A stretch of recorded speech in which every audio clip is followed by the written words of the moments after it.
demonic angel here, and I sort of wanted to make a series of videos explaining my interest in the occult, and yeah, from an intellectual point of view, I'll go over some of the, the books I like. I read a lot. That's an understatement. But to just document, if nothing else, just like for myself, my experiences. So when I was really young, it wasn't so much that I would remember my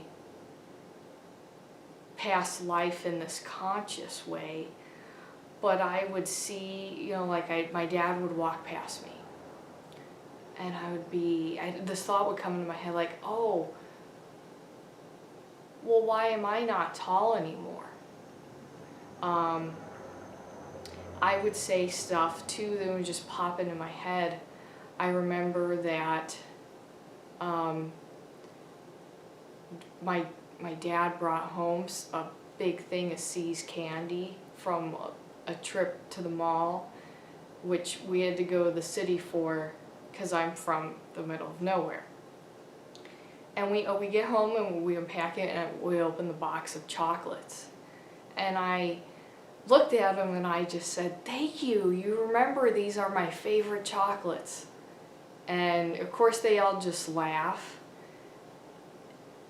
But as and I would experience these sort of other memories. And for me, they haven't faded. Most of the time they do. I really think observing people, most people do not experience this remembrance of a past life.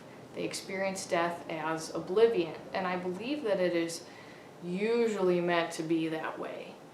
But as part of, I've had some dreams about why that might be, and that it might have to do with why I experience so many paranormal things. And I can definitely that's kind of my specialty, is doing these psychic readings, and I can take an object and hold it and really paint a picture of somebody. And I do think that might be why I remember my life. And it wasn't a good life, as far as I wasn't a princess or something great. And so all of the horrible memories, so for me, they became almost stronger for me. More for me able to understand a difference, that's my life before. But when I was young, it was more just I would say things that would come into my head, and I love the smell of tobacco. I used to be a smoker in my last life. I did smoke in this life for a few years. I don't anymore.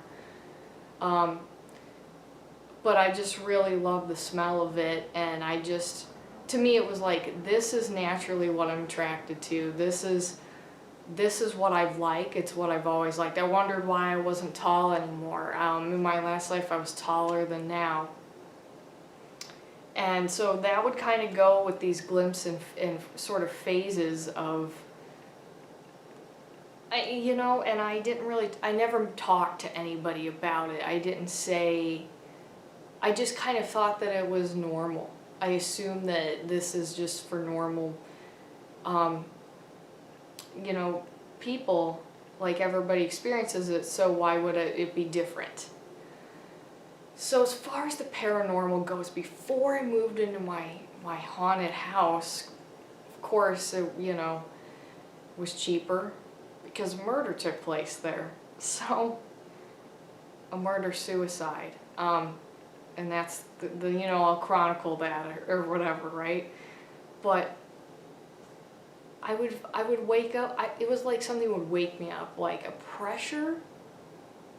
And so when I was young, I would see dead people as physical, very physical. Now they're in the astral plane to me, and I can connect with them, but I travel there.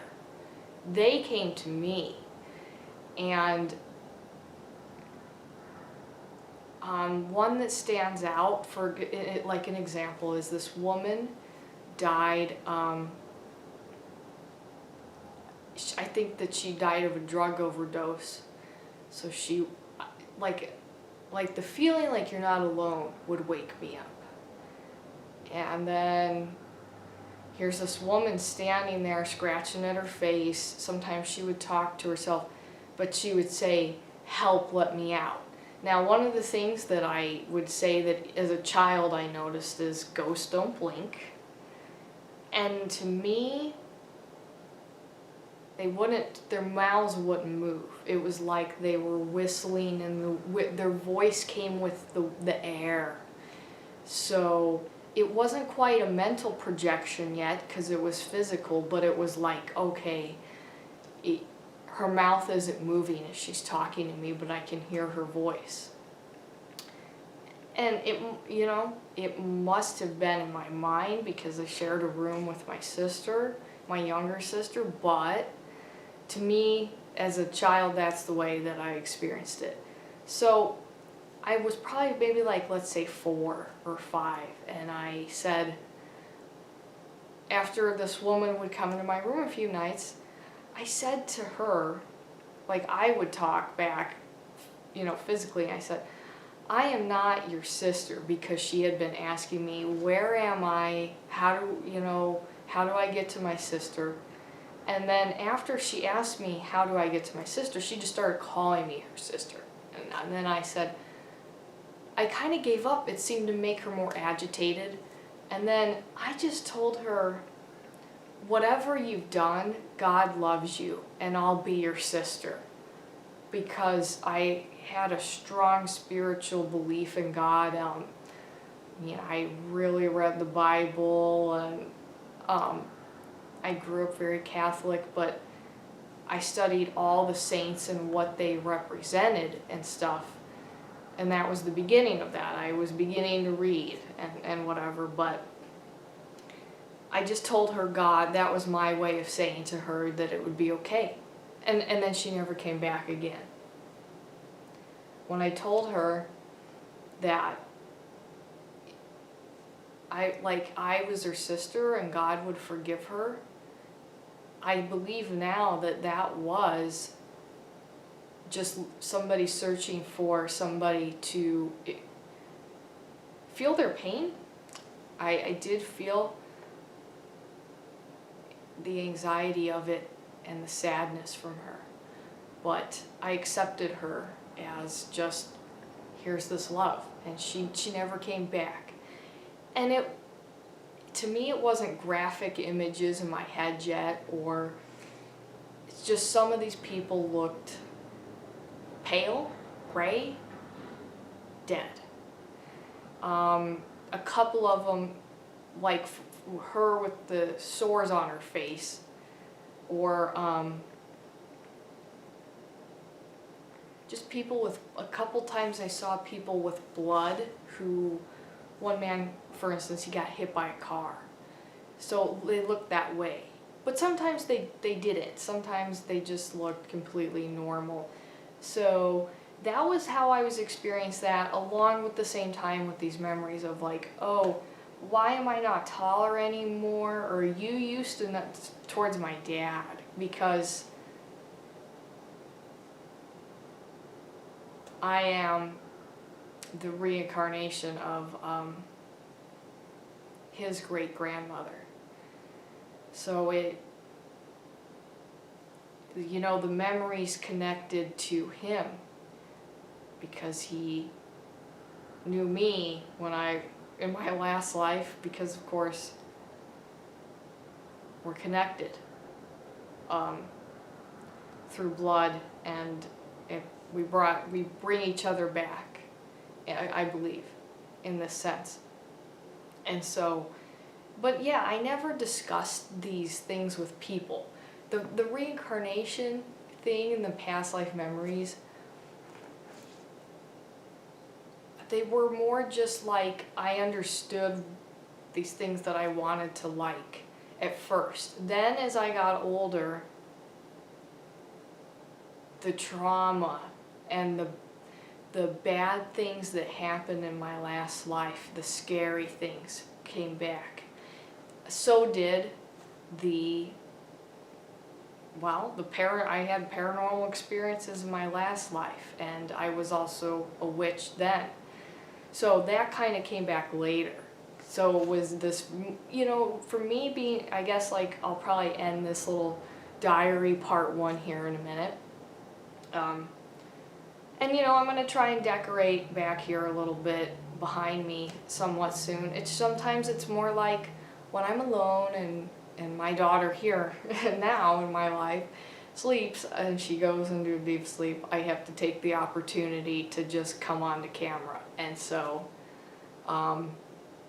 that's pretty much what happened today. Just getting back from family stuff, but essentially I believe that's pretty much what I would like to just talk about, for today. Maybe other people, if you've had similar experiences, did your last life memories just sort of fade for you? As I talk to other people, that seems to be the case, but sometimes for people who are witches, occultists, us, it seems like it gets a stronger connection, this memory. And I'd like to think ultimately that is because we can handle the pain and we can learn from it. Because I don't think that it's really good for people, even if somebody had a glamorous last life. It's not supposed to be that way. So it's a little bit of a tweak, and so it's this difference. It definitely took me a long time to understand that is probably